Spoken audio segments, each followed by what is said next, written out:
हरे कृष्ण कृष्ण कृष्ण हरे हरे, हरे राम राम राम हरे हरे।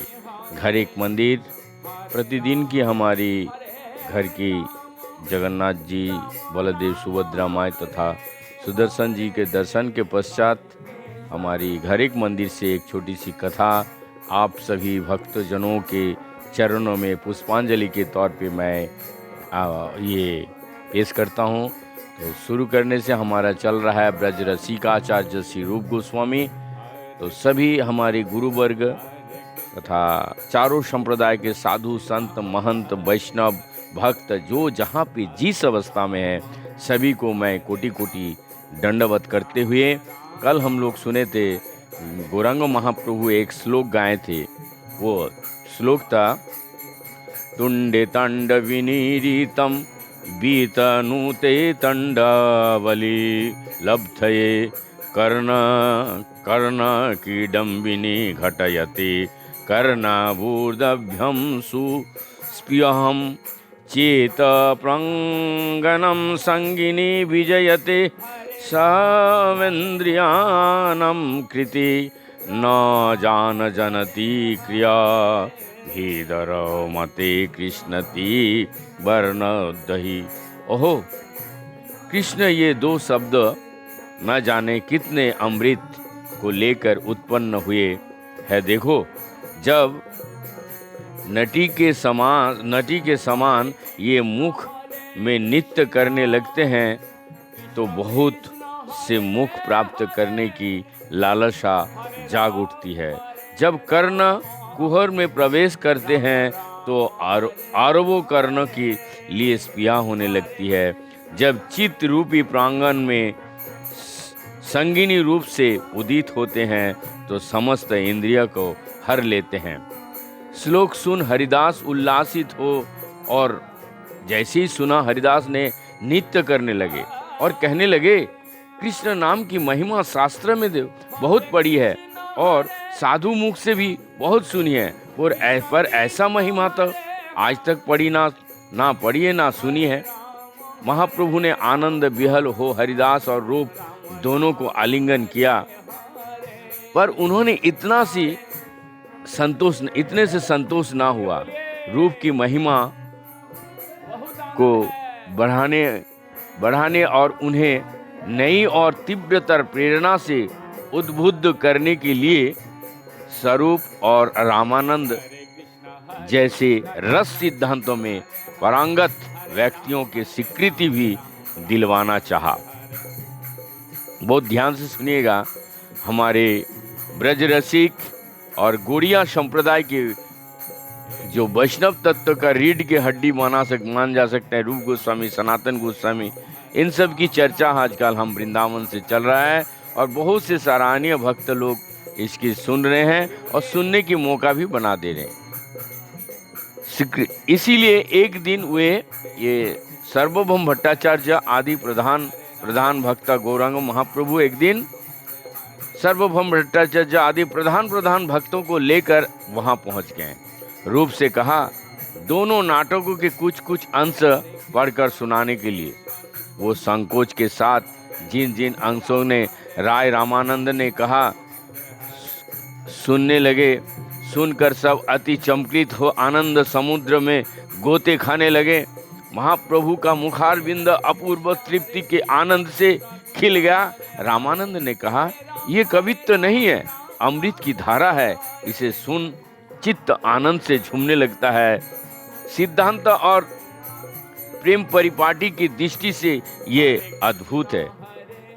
कवित्व नाटय अमृतेर धार, नाटक लक्षण सब सिद्धांतेर सार। प्रेम परिपाटी अद्भुत वर्णन, सुनिचित्त कर्णेर হয় आनंद पूर्णन। महाप्रभु के एक और मुख हेरत हुए उन्होंने कहा आप ईश्वर हैं, जो चाहे कर सकते हैं, जिसे जैसे चाहे कष्टपुतली के तरह नचा सकते हैं। भक्तों के प्रति कृपा कर अपने ब्रजरस का प्रचार करने का संकल्प किया है। रूप की इसकी बनाया है, रूप को इसको माध्यम बनाया है, सो ठीक है महाप्रभु, ठीक ही किए हैं। आचार्य रूप गोस्वामी के नीलाचल में रहते 10 माह को हो गया है। उन्होंने ब्रज रस का प्रचार की, महाप्रभु की वांछा की पूर्ति के लिए उनकी प्रेरणा और कृपा और शिष्य स्थानीय रसज्ञ वैष्णवों की स्वीकृति प्राप्त कर ली है। अब महाप्रभु चाहते हैं कि वह शीघ्र ही वृंदावन जाकर सनातन गोस्वामी के साथ इस कार्य में जुड़ जाएं। इसलिए आज श्री रूप गोस्वामी सबका आशीर्वाद ग्रहण कर वृंदावन के लिए प्रस्थान कर रहे हैं। उन्हें विदा करते समय महाप्रभु आज्ञा कर रहे हैं, ब्रजे जाई रस शास्त्र करो निरूपण, लुप्त सब तीर्थ तार करिह प्रचारण, कृष्ण सेवा रस भक्ति करह प्रचार, आमियो देखिते तहा जावो एक बार। ब्रज जाकर रस शास्त्र का निरूपण और ब्रज की लुप्त तीर्थों का उद्धार और प्रचार करना, कृष्ण सेवा रस भक्ति का भी प्रचार करना, मैं भी एक बार देखने ब्रज जाऊंगा। वृंदावन प्रत्यागमन और कृष्ण भक्ति का प्रचार सन 1519 में रूप गोस्वामी वृंदावन लौट आए। जिस समय रूप वृंदावन की यात्रा पर थे, उसी समय सनातन नीलाचल की यात्रा कर रहे थे। पर सनातन नीलाचल जा रहे थे झारखंड के वन पथ पर से और रूप वृंदावन आ रहे थे विष्णुपुर के राजपथ से, इसीलिए इस बार भी दोनों की भेंट ना हो सकी। सनातन जब नीलाचल पहुँचे, उसके 8-10 दिन पूर्व ही रूप जा चुके थे। पर सनातन अधिक दिन नीलाचल में ना रहे। डोल यात्रा के बाद ही यानी होली के बाद ही उन्हें भी महाप्रभु ने वृंदावन भेज दिया। बहुत दिन के बाद दोनों भ्राताओं के वृंदावन में मिलन हुआ। विशाल गौड़ देश के राजमंत्री पद और गृह त्यागने का पश्चात वृंदावन के मुक्त वातावरण में ये उनका प्रथम मिलन था। दीर्घकाल से वो वृंदावन में वैराग्यपूर्ण जीवन व्यतीत करते हुए कृष्ण भक्ति में लीन याजन करने का जो स्वप्न देख रहे थे, उसे सत्य हुआ। देख आज उनके हृदय में आनंद समा नहीं रही थी। महाप्रभु की अपार करुणा के स्मरण कर दोनों आत्मा विभोर हो गए रहे थे। कृष्ण भक्ति के प्रचार की महाप्रभु की आज्ञा को पालन करने में वे तन मन से जुट गए। प्रचार के मुख्य अंग है आचार। बहुत ध्यान से सुनिएगा। बिना स्वयं आचरण किए प्रचार सफल नहीं होता। इसलिए दोनों ने कठोर साधना के साथ साथ शास्त्र आलोचना, भक्ति ग्रंथों का निर्माण और शिव विग्रह के प्रतिष्ठा सेवादि का कार्य आरंभ किया। पांडित्य के साथ साथ दैना और रागानुग भक्ति का मूर्तिमान स्वरूप के रूप में दोनों की ख्याति द्रुत गति से चारों ओर फैलने लगी। जब तक आचरण सही नहीं होगा, आचार नहीं होगा, प्रचार शुद्ध नहीं हो सकता है। ये गौरांग महाप्रभु की व्याख्या है, बयानी है। मूर्तिमान तो दोनों मानव रूपी के देवता के रूप में लोग दूर दूर से उनके दर्शन कर जीवन चरितार्थ करने आने लगे। उनके द्वारा लिखित, संकलित और व्याख्यात ग्रंथ विश्व साहित्य के सर्वोच्च निधि के रूप में प्रकाश में आने लगे। बहुत ध्यान से सुनिएगा कि इन छोटी छोटी जो कथा है, छोटी छोटी बात में कृष्ण प्रेम में लीन होने का बहुत महत्वपूर्ण रास्ता है।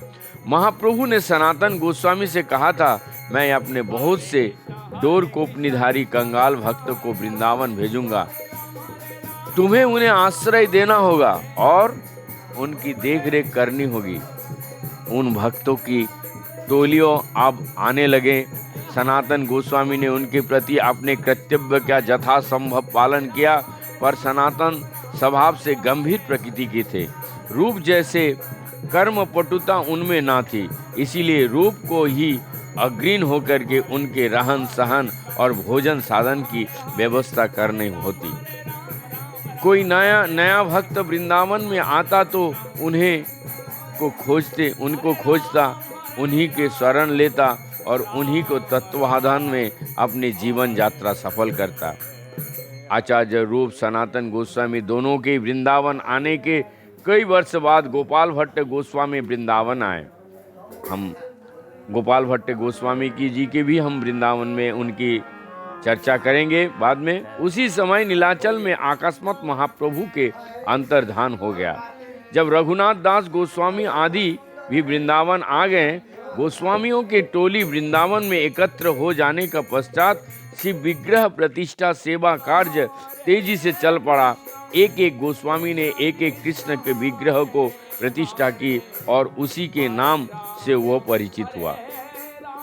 गोस्वामी द्वारा प्रतिष्ठित श्री कृष्ण के इन विग्रहों में श्री रूप गोस्वामी द्वारा प्रतिष्ठित श्री गोविंद देव जी का स्थापना महाप्रभु के प्रकट काल में हुए और सब विग्रह का स्थापना महाप्रभु के अप्रकट के पश्चात हुए। सनातन गोस्वामी के मदन गोपाल की स्थापना भी महाप्रभु के अप्रकट के पश्चात हुई।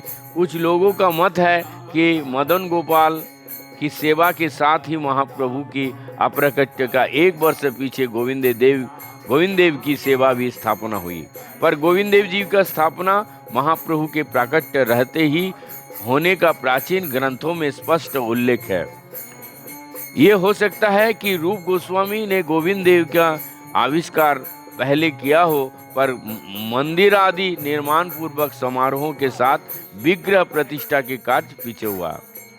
तो आइए हम अच्छे से सुनते हैं गोविंद देव जी का आविर्भाव कैसे हुआ। तो इसका भी हम लोग बहुत ध्यान से सुनेंगे। गोविंद देव जी का आविष्कार मतलब आविर्भाव और उनकी सेवा की स्थापना वृत्तांत श्री राधा कृष्ण गोस्वामी कृत साधन दीपिका नामक एक प्राचीन संस्कृत ग्रंथ में विस्तार से दिया गया है। भक्ति रत्नकार श्री नरहरि चक्रवर्ती ठाकुर ने साधन दीपिका के मूल श्लोक का उद्धृत करते हुए उनका वर्णन इस प्रकार किया है, जैसे महाप्रभु ने रूप गोस्वामी को शास्त्र प्रमाण अनुसार लुप्त तीर्थ का उद्धार करने की आज्ञा की थी। शास्त्र में उल्लेख है कि महाराज ब्रजनाभ विनर्मित श्री गोविंद देव जी का वृंदावन में जोगपीठ में विराजमान थे। रूप गोस्वामी ब्रज के वनों में, उपवनों में और ग्रामों में घूम घूम कर जोगपीठ का अन्वेषण करते, ग्रामवासियों से कहते, बताओ वो जोगपीठ कहाँ है जहाँ गोविंद देव जी विराजमान हैं, पर उसका कहीं कोई पता ना दे सकता था। एक दिन वो हताश हो इसी चिंता में जमुना तट पर बैठे थे, सोच रहे थे भगवान की खोज करने की शक्ति मनुष्य में कहाँ है। सूर्य जैसे किसी को चेष्टा से नहीं स्वयं ही प्रकाशित होते हैं। ये सोचते सोचते वो मन ही मन में हाँ गोविंद करके रोने लगे। कहे इष्ट देव से प्रार्थना करने लगे, उनकी नेत्र से अश्रुधारा प्रवाहित होने लगे। अकस्मात एक परम सुंदर ब्रजवासी उधर आ निकले, मधुर स्वर में उनसे बोला, स्वामी आप उदास क्यों बैठे हो? रूप ने उदास का कारण बताया। उसने कहा, आप चिंता बिल्कुल ना करो, मैं जो कहता हूँ उसे सुनो। वृंदावन में केसी तीर्थ के गोमा टीला नाम से जो स्थान प्रसिद्ध है वही जोगपीठ है। वहाँ नित्य पूर्वाह्न में एक श्रेष्ठ गाय आती है, बड़े प्रेम और उल्लास से अपने थनों से दूध की वृष्टि कर जाती है। गोविंद देव वहीं गुप्त रूप से विराजमान है। चलो मैं तुम्हें उस स्थान के लिए चलता हूँ। उसी स्थान पर उन्हें ले जाकर ब्रजवासी अंतर्धान हो गए। रूप की इस रहस्य समझने में देर ना लगे। ब्रजवासी के अंतर्धान के साथ वो मूर्छित होकर के भूमि में पड़ गए।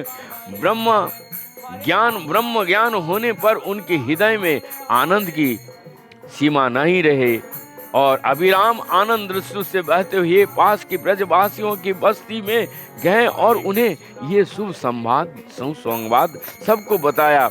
ब्रजवासियों ने मिलकर बड़े उल्लास के साथ उस टीले पर दुग्ध धारा से भोग स्थान का खनन, उस भीगे स्थान को जहां दूध डेली भीगे स्थान को खनन किया। कुछ ही देर खुदाई करने के पश्चात गोविंद देव का अपरूप विग्रह प्राप्त कर उनके आनंद की सीमा ना रहे।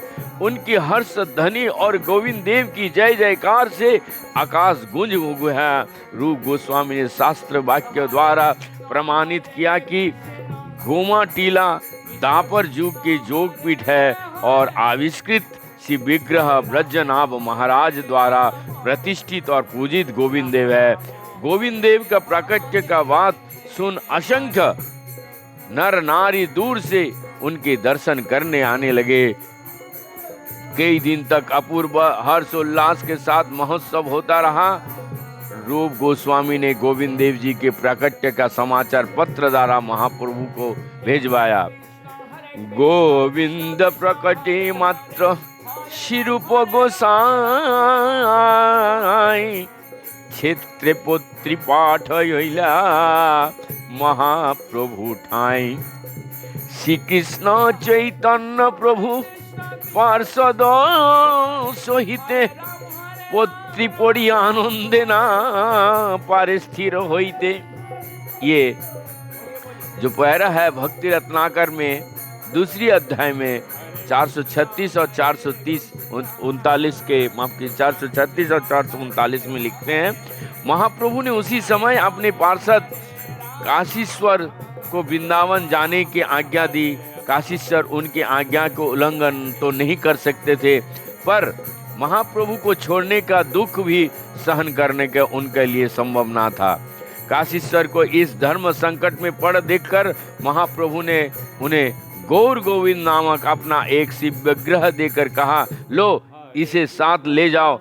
इस विग्रह को मुझसे अभिन्न नहीं जानना। इसके रूप में तुम्हारे साथ रहूंगा मैं। इसी रूप में तुम्हारा जो विग्रह काशीश्वर के विग्रह में विश्वास दिलाने के लिए उन्होंने इसी विग्रह को साथ में एकत्र भोजन किया और ये देख काशीश्वर परमानंदित हुए कि शिव विग्रह के साथ ले वृंदावन चले गए। वहाँ गोविंद देव जी के विग्रह के सन्निकट उसके स्थापना कर प्रेम से उसकी सेवा करने लगे। काशीश्वर अंतर बुझिया गौर हरि दिलेन निज स्वरूप विग्रह यत्न करी प्रभु से विग्रह सह आनंदी भुंजिला देखी काशीश्वरेर परमानंद हईल।